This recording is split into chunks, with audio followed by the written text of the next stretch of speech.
এটা কি মনে হচ্ছে সবাই চেনে? তালবিচি।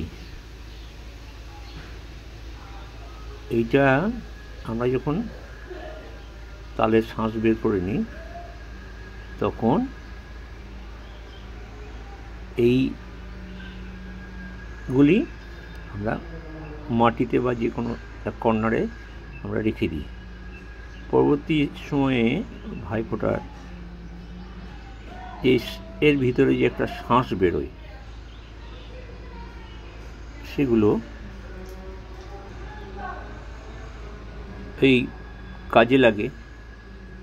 ফোটার সময় আমরা দেখেছি। পরবর্তী প্রজন্মতে সবাই চিনতে পারবে কিনা জানি না, তবে খুব সুস্বাদু ভিতরের শাঁসটা দেখতে ঠিক এই রকম।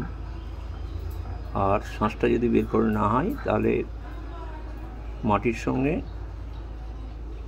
নতুন তাল গাছ বেরোবে এর সঙ্গে। কেমন লাগলো তোমরা একটু জানিও।